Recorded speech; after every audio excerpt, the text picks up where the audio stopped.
Imagine a civilization so powerful, so influential, that it shaped the very foundations of Rome. A civilization whose art and architecture, whose religious practices and political structures left an indelible mark on Western culture. And yet, a civilization that's often shrouded in mystery? A civilization whose story is often told through the lens of its decline. That's right, we're talking about the Etruscans. A people who thrived in ancient Italy before the rise of Rome. And today we're going on a deep dive to uncover the mysteries surrounding the fall of the Etruscans. We'll explore the complex interplay of factors, from political rivalries and shifting alliances, To cultural perceptions and even internal strife that led to their eventual absorption into the Roman Republic. So to guide us through this pivotal period in history, we'll be drawing insights from an interview with Etruscan expert, Dr. Lucy Shipley. Now, Dr. Shipley emphasizes that focusing solely on the fall of the Etruscans would be a disservice to their rich and vibrant history. Right, we can't just jump to the ending. We need to understand them at their height to really appreciate their impact. Exactly. At their peak, the Etruscans were major players in the Western Mediterranean. They controlled key trade routes, Influenced cultures. from Gaul all the way to Spain. And their relationships with other Mediterranean powers like the Greeks, Phoenicians, and Celts. They were complex, A mix of cooperation and conflict. a real give and take. Absolutely. And you know, speaking of cultural exchange, there's this fascinating figure, Demaratus of Corinth. Ah, yes. A Greek immigrant whose story really intertwines with the Etruscan elite. Right. He settles in Tarquinia. Marries into a powerful Etruscan family. And get this, his descendants eventually become kings in Rome. It really highlights the fluidity of cultural boundaries at the time. I mean, it wasn't simply a clash of civilizations, but a more complex interplay of migration, ambition, and intermarriage. Precisely. Now, Dr. Shipley does caution us about taking these early accounts of Etruscan kingship at face value. That's a good point. She suggests that terms like king or dynasty Which were filtered through later Roman perspectives. might not accurately reflect the true complexities of power structures The nuance. within Etruscan society. Exactly. It's a reminder that history is often shaped by the biases of those who write it. And applying our modern understanding of a king onto the ancient Etruscan world could be misleading. Definitely. So we need to be careful not to impose our own interpretations onto the past. Always. And this becomes even more important when we look at the narratives surrounding the Etruscan kings in Rome. Right. These stories are full of drama, betrayal, And possible anti-Etruscan sentiments. a lot of spin, it seems. Possibly. Regardless of their historical accuracy, they do serve to reinforce Roman ideas about Etruscan culture and their eventual dominance. I see. So they became part of the narrative. In a way. Take, for instance, the story of Tullia. Oh, yes. The Etruscan queen who allegedly drove her chariot over her father's body? A pretty chilling image. Right. True or embellished. It paints a vivid picture of the power struggle. And political intrigue of the time. Absolutely. Now, these stories, however biased, they do hint at a pivotal turning point in Etruscan-Roman relations. Right. The expulsion of the Etruscan kings. And the establishment of the Roman Republic. This really marks a significant shift in the balance of power. A turning point. It sets the stage for the escalating tensions that would ultimately lead to the decline of the Etruscan world. And it's not just the political landscape that's changing. Right. This shift sets in motion a series of events Right. that will reshape the entire cultural landscape of ancient Italy. And even after their expulsion from Rome, the Etruscans, they didn't just fade away. No, they didn't. Their story takes us to Veii, A powerful Etruscan city located just a stone's throw from Rome. just 10 miles north. And Veii becomes a focal point for the growing conflict between the Etruscans and the Romans. It was a strategically important city. Access to key trade routes. And it really emerges as a symbol of Etruscan resistance to Roman expansion. Resistance that culminates in the 10-year siege of Veii. A story filled with intrigue, strategic maneuvering. And ultimately, the brutal fall of a major Etruscan power. But the significance of Veii's fall, it goes beyond just the military victory. Oh, absolutely. The Romans, they didn't just conquer the city, They took the statues from the Temple of Uni the Etruscan equivalent of Juno, and brought them back to Rome. a powerful statement of religious dominance. And appropriation. Right. Then they burned Veii to the ground. Wow. It's like they were saying, we haven't just defeated your army, we've conquered your gods. Exactly. It's a powerful symbol of cultural domination. It really is. But as the Romans continued their expansion, Not every Etruscan city followed Veil's path of fierce resistance. Right. There was a diversity of responses. Hmm? Some cities, like Caer, They chose a more diplomatic approach. seeking alliances, accommodations with Rome, to preserve some level of autonomy. It wasn't a monolithic response. It was a tapestry of survival strategies playing out across the Etruscan world. Right. It shows how complex this period really was. And this highlights a recurring pattern in history. Right. When faced with a rising power, Right. different groups within a larger cultural sphere, they adopt different strategies, Right. sometimes cooperating, Sometimes resisting. and sometimes even playing those in power against each other. Trying to find any advantage they can. It reminds us that history is rarely simple or straightforward. Never. It's a messy and complex affair. And speaking of complexity, as Rome's influence grew, the Etruscans found themselves facing challenges not just from the south, Right. but from other directions as well. It's almost as if their success had made them a target. Right. They were experiencing pressure on multiple fronts. They had Greek colonists pushing north from their settlements in Magna Graecia. To the north, the threat of Gallic raids. And even internally, there were signs of societal stress, Right. potential divisions that Rome was adept at exploiting. So it was like everything was converging to create this perfect storm for the Etruscans. In a way, yes. And on top of all this, they also had to contend with some unflattering Roman stereotypes, Oh, the stereotypes. like the idea of the obesus Etruscus, The overweight, pleasure-loving Etruscan. a caricature almost. A bit, yes. This stereotype, rooted in Roman concepts of stoicism and virtue, It painted the Etruscans as a people who had become too soft. too decadent, Right. as if they were destined to fall because of their supposed excesses. It's almost a way of justifying their own conquest. Right, it's their narrative. Hmm. But is there any truth to this stereotype? Well, it's a complex question. We know the Etruscans valued banqueting, Right. celebration. Their tombs are filled with vivid depictions of feasts and revelry. So maybe it's more about different cultural perspectives and less about historical fact. It's important to remember that one culture's perception of another. Often reveals more about the observer than the observed. Precisely. But the Etruscans did undergo a profound cultural shift during this period, They did. one that is perhaps best reflected in the changing imagery of their tombs. Ah, yes. The remarkable tomb paintings. More than just beautiful works of art. They offer a window into the Etruscan psyche. Right.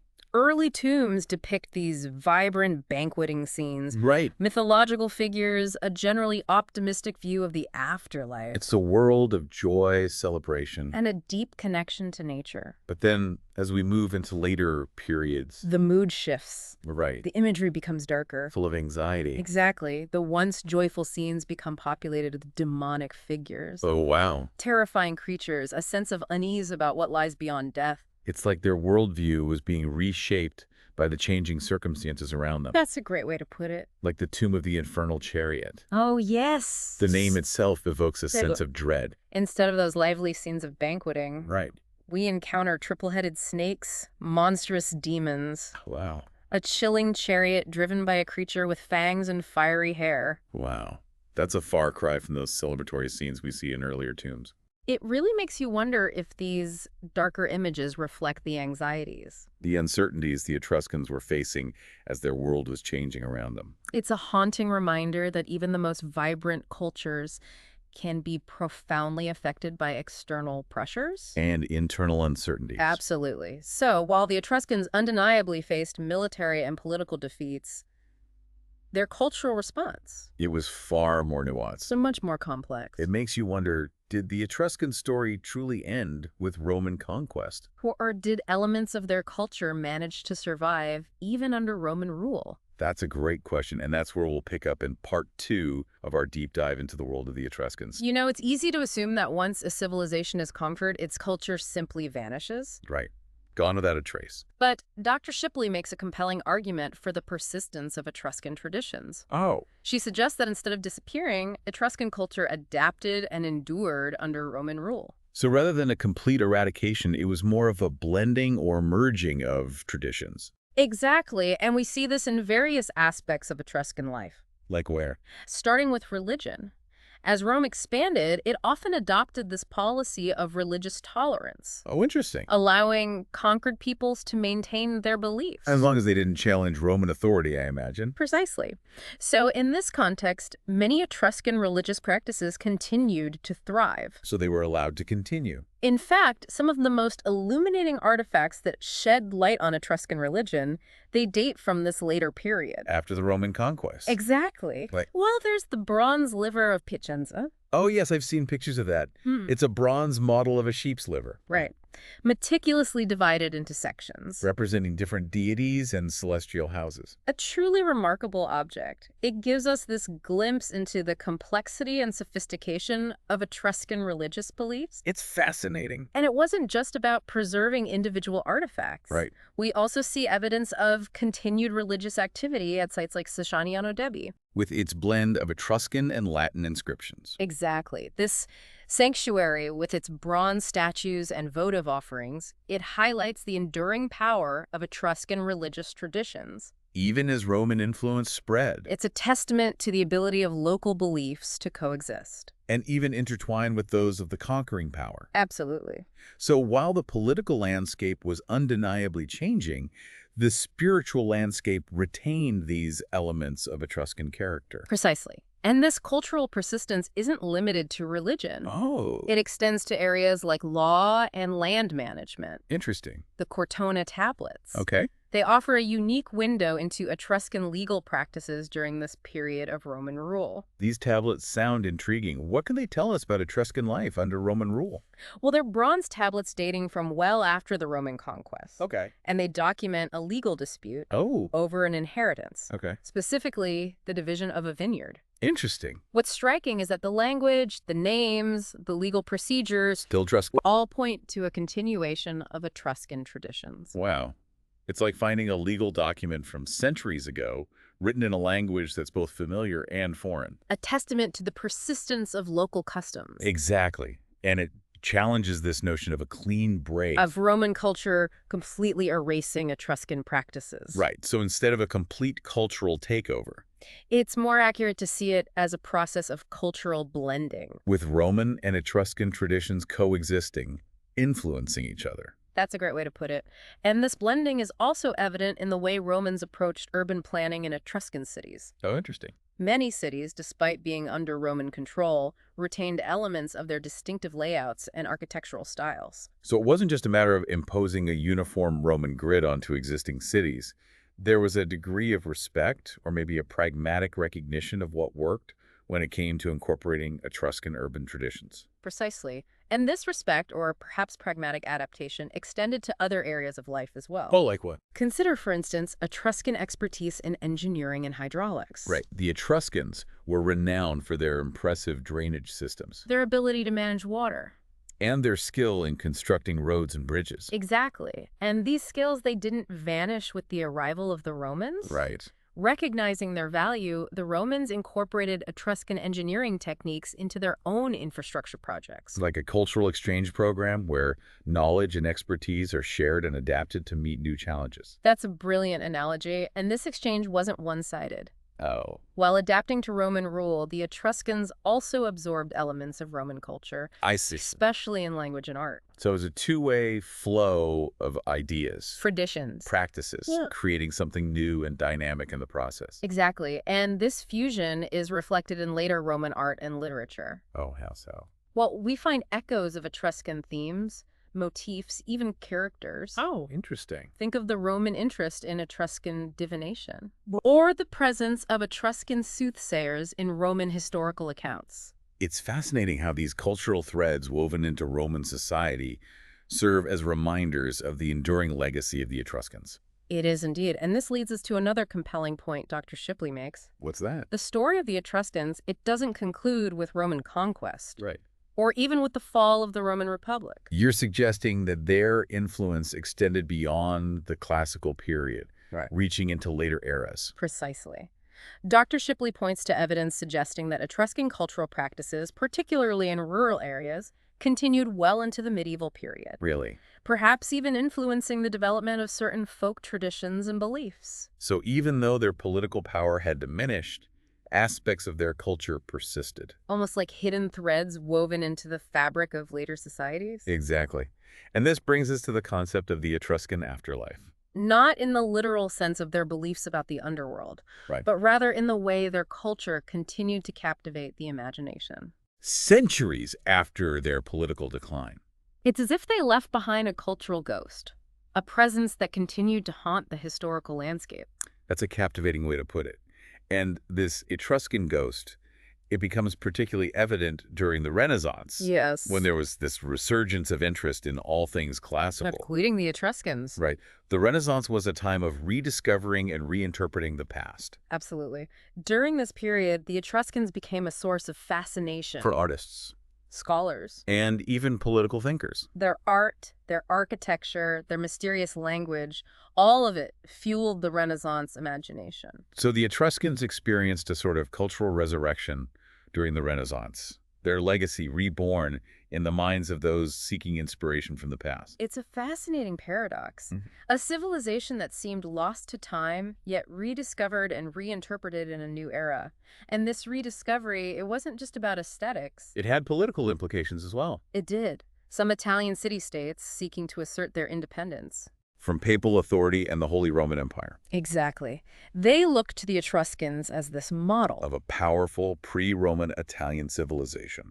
a symbol of a lost golden age, A reminder that Italy had a glorious past. independent of both Roman and church control. And this use of the Etruscan past for political purposes continued into later centuries, It did.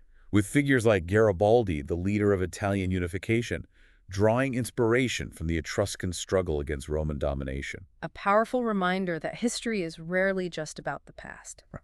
It's a living force. That shapes the present and influences the future. The Etruscan story, as we've seen, It's far more than a simple tale of rise and fall, it's a story of resilience adaptation. and the enduring power of culture. It really is amazing to think about how the Etruscans, even centuries after their political decline, continued to inspire and influence later generations. It is fascinating. Their story really highlights the enduring power of cultural legacy. It does, and their legacy extends beyond just those grand historical narratives of power and decline. Right. It also encompasses the smaller details, the everyday aspects of life that make a culture unique and memorable. I'd love to hear more about those details. What are some specific examples of these enduring cultural elements? Well, think about their art. The vibrant tomb paintings, the intricate bronze work, the playful yet sophisticated pottery. These aren't just objects. Right. They're expressions of an entire worldview, a way of seeing the world and celebrating its beauty. And that celebration of beauty went beyond just the visual arts, didn't it? It did, absolutely. The Ashkans also had a rich tradition of music, dance, and storytelling. Absolutely. We have glimpses of their musical instruments, descriptions of elaborate dances, and hints of their myths and legends woven into later Roman literature. It's like a puzzle with missing pieces. Right. But even those fragments provide a sense of a vibrant and creative culture. It really makes you wonder what other treasures are still out there waiting to be discovered. What other stories lie hidden beneath the Tuscan soil? That's the allure of archaeology. It's a constant process of discovery. Right. Of piecing together the past and reinterpreting it in light of new evidence. Who knows what future excavations might reveal about the Etruscans? It's exciting to think about, and it underscores the idea that history is never truly finished. It isn't. It's an ongoing conversation. Right. A dialogue between the past and the present. Well said. The Etruscan story is a perfect example of how our understanding of the past is constantly evolving. What was once viewed as a simple narrative of decline is now recognized as a far more intricate tapestry Of what? of cultural interaction, adaptation, and endurance. So as we wrap up our deep dive into the Etruscan world, what's the key takeaway? Why should we care about the Etruscans today? Their story serves as a powerful reminder that the fall of empires and civilizations is rarely a clean break. It's a complex, multifaceted process. And cultural legacies often outlive political structures. It's like ripples spreading out from a stone dropped in a pond. Yes. The impact extends far beyond the initial point of disturbance. Precisely. And the Etruscans, despite their political absorption into the Roman world, continued to make waves. Their influence rippled through time, Right. touching artistic movements, shaping political ideologies, and reminding us that the past is never truly past. It's a compelling lesson in the interconnectedness of history, It is. in the ways cultures influence and shape each other, leaving behind echoes that can resonate for centuries. Indeed. And perhaps the most enduring legacy of the Etruscans lies in their ability to spark our curiosity, to invite us to explore a world that's both familiar and strange, Wow. a world that challenges us to rethink our assumptions about history and its impact on our lives. So if you find yourself intrigued by the Etruscans, and honestly, who wouldn't be, we encourage you to continue exploring, delve into those museum collections, seek out those hidden archaeological sites, There's so much to see. and let the story of the Etruscans unfold in your own imagination. Because, as we've discovered, the deeper you dive. The more fascinating the world becomes. Exactly. And that concludes our deep dive into the world of the Etruscans. We hope you've enjoyed this journey with us. Remember, there's always more to discover, so keep those minds curious and those ears tuned for more fascinating explorations into the past.